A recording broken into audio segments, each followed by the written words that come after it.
lights out over here, huh?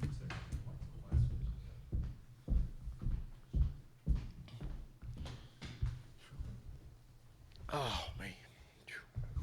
All right, guys, take Coach Wills. We'll take an opening statement from him, and then we'll open it up for questions. Just raise your hand. Yeah. Well, guys, again, it's always fun to win.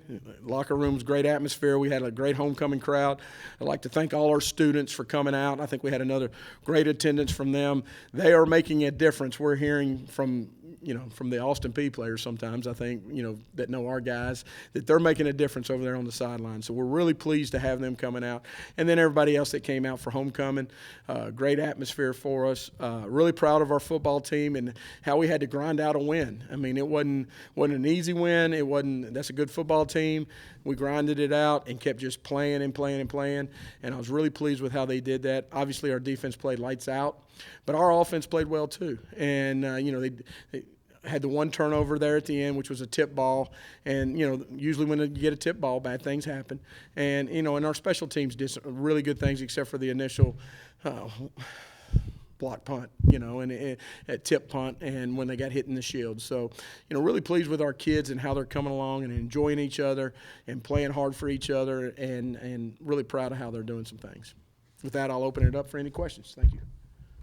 I'll start with the offense. There were not a lot of points on the boards for the offense, but it does seem like the offense really did improve a lot, moving the chains, chewing the block a little bit throughout the game. No doubt. When you look at the stats and you realize where you're at, we had bad field position. I don't want to say bad, but we didn't have great field position all night.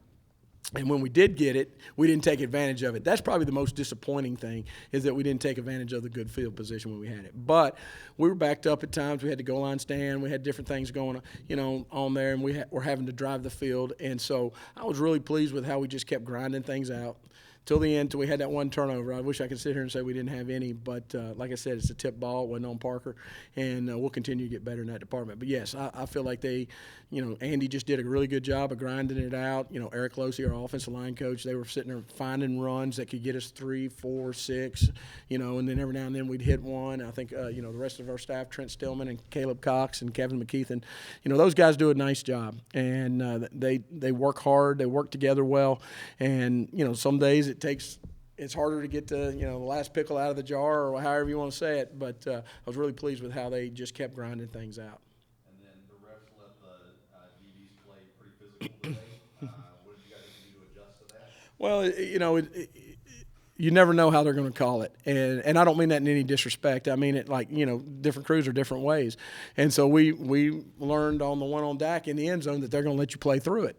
And so we just told our guys, hey, they're going to let you play through it. You can't be stupid, but you got to go. You can be aggressive. And so our guys understand what we mean. They did a great job with it. And, I thought that was a key for us too, because they had about 4 or 5 deep balls they attempted. We were right there running with them, and we're able to play through the ball.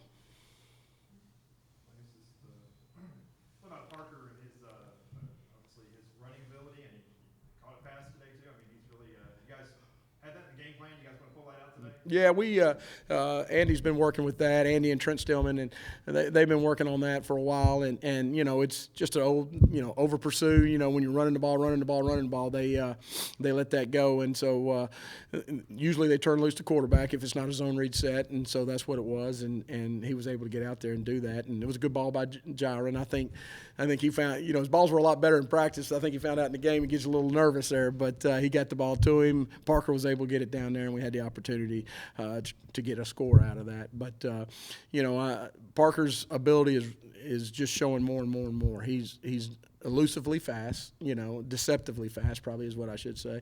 And he's just a really good quarterback. I mean, I've been around EKU football for a long time, and there's been a lot of really good quarterbacks here, but he's one of them. And he's developing. He's leaving his legacy. He's leaving his mark here, and it's fun to watch him do that.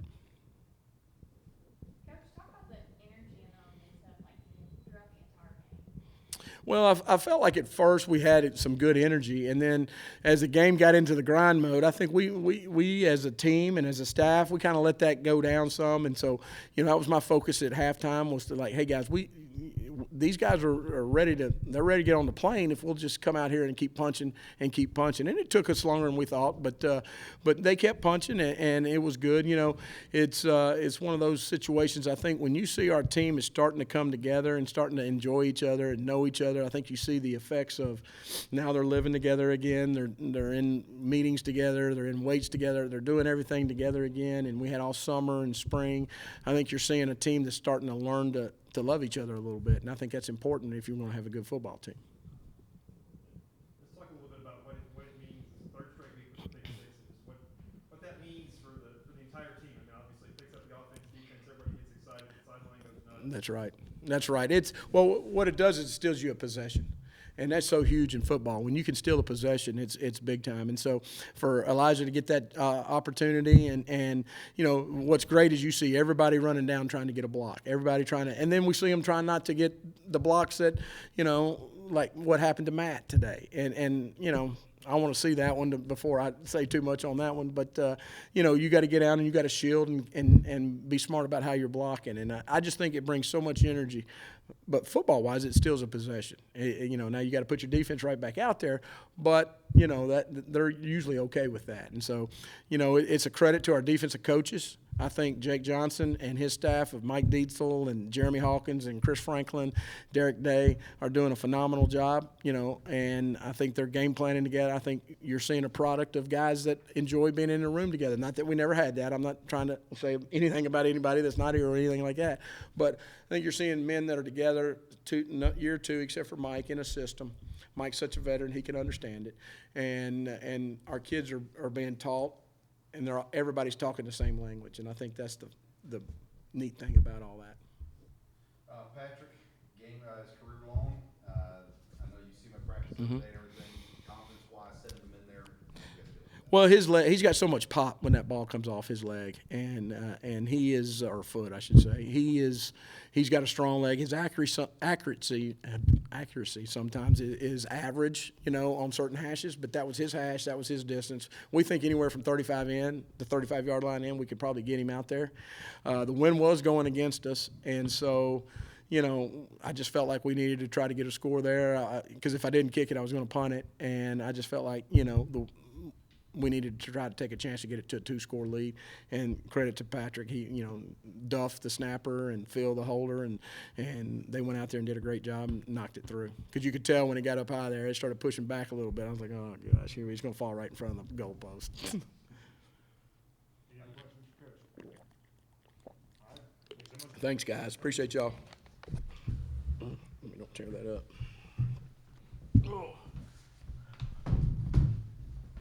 And note for you guys on the defense, Tarleton had not been held to single-digit points in 59 games. 2016 season opener was the last time they didn't score 10. It's also their first ever game in the state. I'm pretty sure it's our first ever win over a team from Texas. I think so. It's definitely our first win here. All right, we got two athletes. McKinney and Hairston. So questions for those guys?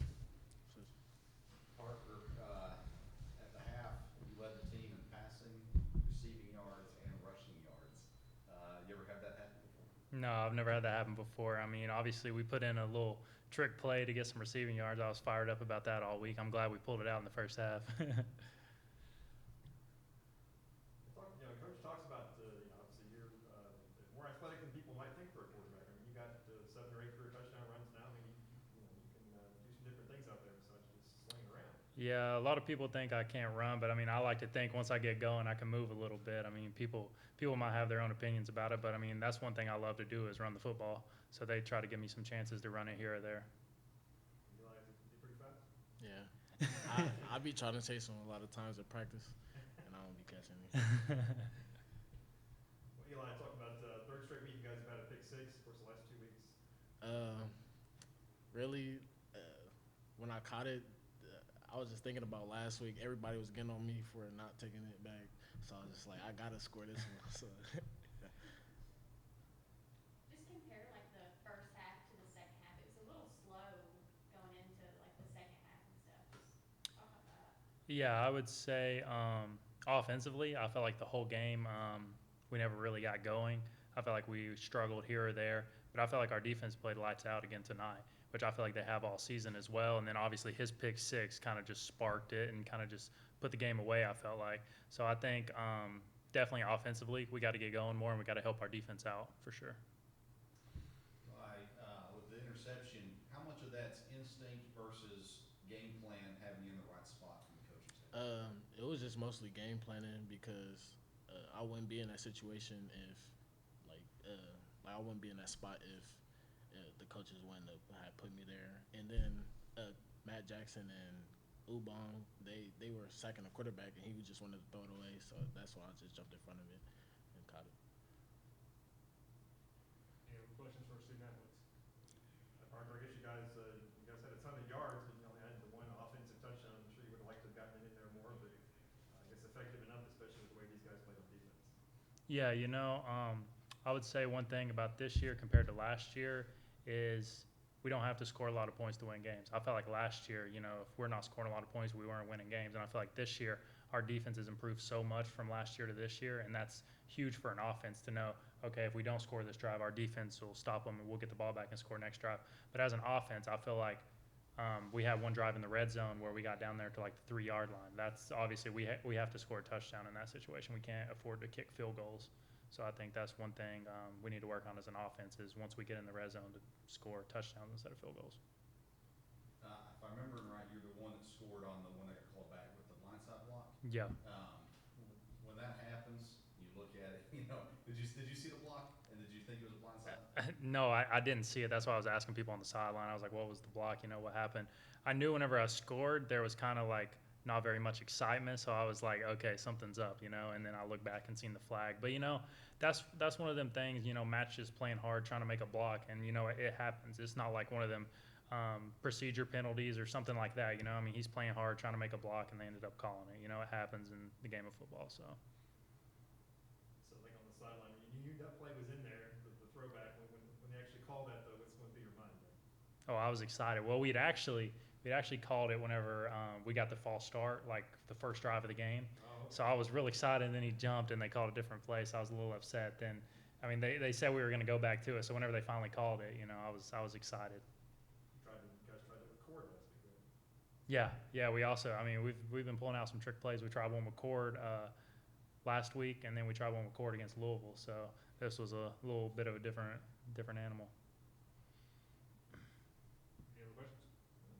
All right. Thank you, guys. I appreciate it.